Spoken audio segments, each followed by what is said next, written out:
নমস্কাৰ এই মুহূৰ্তত দিবলৈ লৈছো ৰাতিপুৱাৰ কেইবাটাও বিগ ব্ৰেকিং নিউজ আজি হৈছে 29 আগষ্ট অসমৰ লগতে ভাৰতৰ বিভিন্ন প্ৰান্তৰ পৰা যুগুতোৱা হৈছে কেইবাটাও গুৰুত্বপূৰ্ণ খবৰ এই মুহূৰ্তৰ এটা বিগ ব্ৰেকিং নিউজ শুক্ৰবাৰৰ পৰা নগাঁৱৰ বিৰুদ্ধে চলিব ধাৰাবাহিক আন্দোলন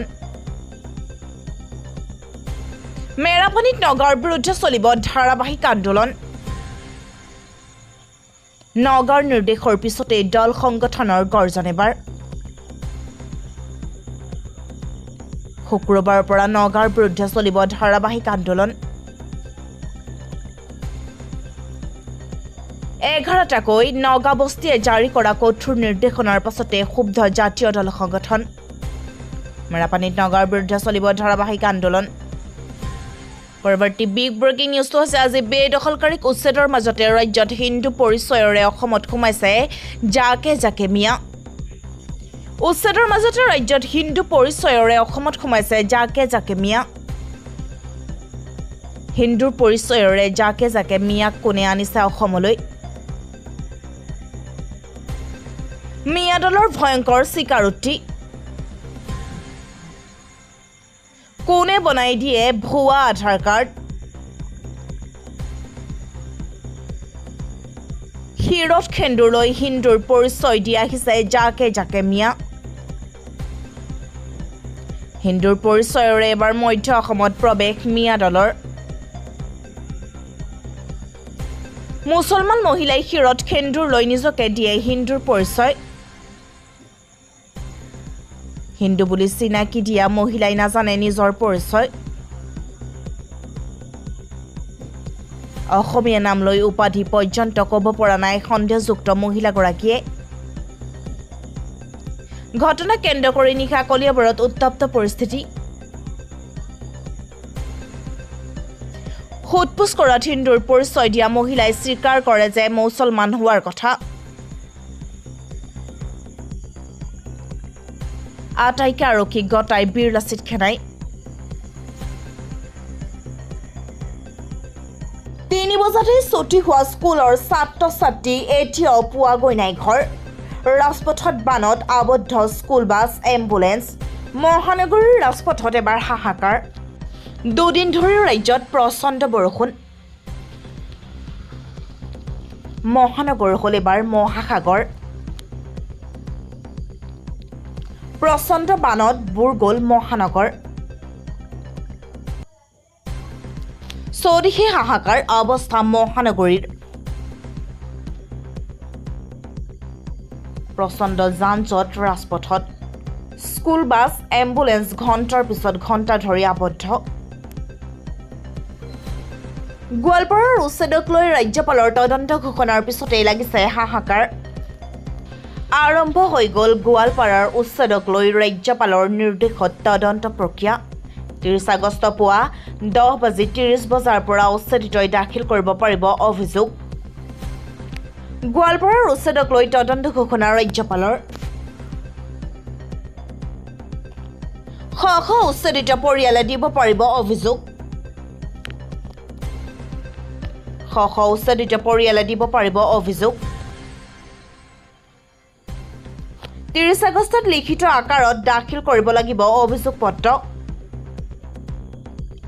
বিপদত পৰিব উচ্ছেদ চলোৱা বন বিষয়া আন চৰকাৰী বিষয়া বেদখল কৰা অঞ্চলসমূহত কেনেকৈ চৰকাৰী আঁচনি যেনে PMGSY PMAY JJM বিদ্যুৎ সংযোগ আদি ৰূপায়ণ হৈছে বনাঞ্চলৰ মাটিত ঘৰ নিৰ্মাণ ঘৰ বাৰী স্থাপন কৃষি কাৰ্য আদি কিদৰে কৰোঁতে প্ৰশাসনে কিয় নিষ্ক্ৰিয় হৈ আছিল বনাঞ্চল ধ্বংস ৰোধত বন বিষয়াৰ ভূমিকাক লৈ প্ৰশ্ন জিলা প্ৰশাসনৰ নিষ্ক্ৰিয়তাক লৈও দিব পাৰিব অভিযোগ এই গুৰুত্বপূৰ্ণ বিষয়ক লৈ প্ৰশ্ন অথবা অভিযোগ দিব পাৰিব পুৱা 10:30 বজাৰ পৰা দিব পাৰিব আপুনি অভিযোগ যিকোনো মুহূৰ্তত গ্ৰেপ্তাৰ হ'ব পাৰে সৈয়দ হামিদ যিকোনো মুহূৰ্তত গ্ৰেপ্তাৰ হ'ব পাৰে সৈয়দ হামিদৰ বিৰুদ্ধে ৰাজ্যত দাখিল হ'লে এজাহাৰ মঙলদৈ থানাত সৈয়দ হামিদৰ বিৰুদ্ধে এজাহাৰ দাখিল মঙ্গলদৈ মহাবিদ্যালয়ৰ অধ্যাপিকা ৰূপাৰাণী ভূঞাই দাখিল কৰিছে এজাহাৰ অবৈধ বেদখলকাৰীক অসম চৰকাৰে কৰা উচ্ছেদক ইছলামিক ৰহণখনৰ অভিযোগ হামিদাৰ বিৰুদ্ধে ভাৰত চৰকাৰে ছৈয়দা হামিদাক দিয়া পদ্মশ্ৰী সন্মানো ঘূৰাই দিয়াটো বিচাৰে অধ্যাপিকাগৰাকীয়ে যিকোনো মুহূৰ্তত গ্ৰেপ্তাৰ হ'ব পাৰে ছৈয়দা হামিদ বিহাৰ বিধানসভা নিৰ্বাচনৰ বাবে এনডিএৰ আসন বুজাবুজি প্ৰায় চূড়ান্ত বিহাৰ বিধানসভা নিৰ্বাচনৰ বাবে এনডিএৰ আসন বুজাবুজি প্ৰায় চূড়ান্ত নীতিশ কুমাৰ জেডিউৱে 102খন আসনত প্ৰতিদ্বন্দ্বিতা আগবঢ়োৱাৰ সম্ভাৱনা ভাৰতীয় জনতা পাৰ্টীয়ে 101খন আসনত প্ৰাৰ্থিত্ব প্ৰদান কৰিব ইয়াৰ লগতে চিৰাগ পাছৱানৰ এলজেপিআৰক এৰি দিয়া হ'ব 20খন আসন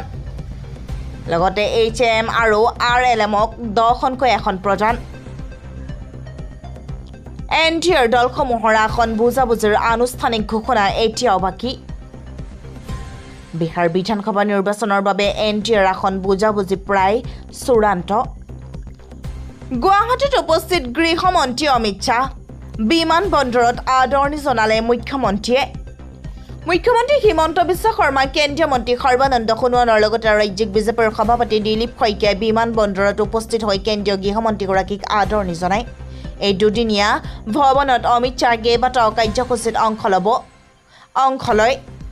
বানত স্তব্ধ গুৱাহাটী পথ উপপথ হৈছেগৈ নদী গুৱাহাটীৰ কোনটো পথৰে যাত্ৰা নকৰিব আজি খানাপাৰা জালুকবাৰীৰ পথত যাত্ৰা নকৰিব খানাপাৰাৰ পৰা জালুকবাৰী অভিমুখী ৰাষ্ট্ৰীয় ঘাইপথত নদী সদৃশ পৰিৱেশ বৰাগাঁও বেহাৰবাৰী নালাপাৰাত ভয়ংকৰ বানৰ সৃষ্টি হৈছে বানৰ বাবে ৰাজপথত বিকল কেইবাখনো বাহন এজাক বৰষুণৰ পিছতে কৃত্ৰিম বানৰ কবলত লখৰাৰ পৰা নেপালী মন্দিৰ সংযোগী পথছোৱা উল্লেখ্য যে লখৰাৰ পৰা নেপালী মন্দিৰ সংযোগী পথত চলি আছে উৰণ ক্ষেত্ৰৰ নিৰ্মাণ কাৰ্যও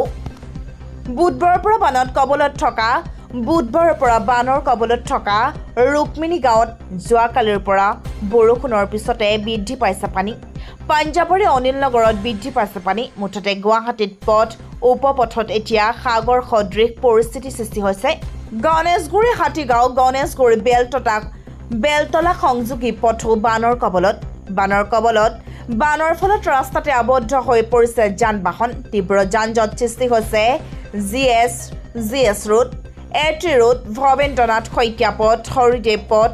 পণ্ডিত দীনদয়াল উপাধ্যায় পথ একে Azad road A K Dev road B Baruah road Maniram Dewan পথ